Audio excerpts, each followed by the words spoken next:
കടുത്ത മത്സരം നടക്കുന്ന കൊല്ലം ചവറയിൽ സ്ഥാനാർത്ഥികളുടെ നാമനിർദ്ദേശ പത്രിക സമർപ്പണം ഇരുമുന്നണികളുടെയും ശക്തിപ്രകടന വേദിയായി. വൻ റാലിയുടെ അകമ്പടിയോടെ എത്തിയായിരുന്നു UDF സ്ഥാനാർത്ഥി ഷിബു ബേബി ജോണും LDF സ്ഥാനാർത്ഥി വിജയൻ പിള്ളയും ചവറ ബ്ലോക്ക് പഞ്ചായത്ത് കാര്യാലയത്തിൽ പത്രിക സമർപ്പിച്ചത്. BJP സ്ഥാനാർത്ഥി ബുധനാഴ്ചയെ നാമനിർദ്ദേശ പത്രിക സമർപ്പിക്കുകയുള്ളൂ. സിറ്റിംഗ് MLA ഷിബു ബേബി ജോണാണ് ചവറയിൽ നാമനിർദ്ദേശ പത്രിക സമർപ്പിക്കാൻ ആദ്യമെത്തിയത്. പ്രവർത്തകരുടെ വൻ പ്രകടനത്തോടെ ചവറ ബ്ലോക്ക് പഞ്ചായത്ത് ഓഫീസിലെത്തി സെക്രട്ടറി K അനിൽകുമാറിന് നാമനിർദ്ദേശ പത്രിക കൈമാറി. NK പ്രേമചന്ദ്രൻ MPയും UDF നേതാക്കളും ഒപ്പമുണ്ടായിരുന്നു. തികഞ്ഞ വിജയപ്രതീക്ഷയിലാണെന്ന് ഷിബു ബേബി ജോൺ പ്രതികരിച്ചു. ഉജ്ജ്വലമായ വിജയം ഐക്യജനാധിപത്യ മുന്നണിക്ക് ഉണ്ടാകും എന്നുള്ള കാര്യത്തിൽ ഒരു സംശയമില്ല.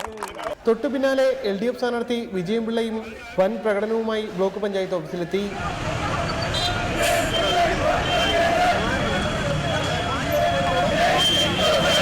പ്രാദേശിക LDF നേതാക്കളും CMP നേതാക്കളായ അരവിന്ദാക്ഷൻ, ഷാരിയാർ എന്നിവരും വിജയൻ പിള്ളയ്ക്കൊപ്പം ഉണ്ടായിരുന്നു.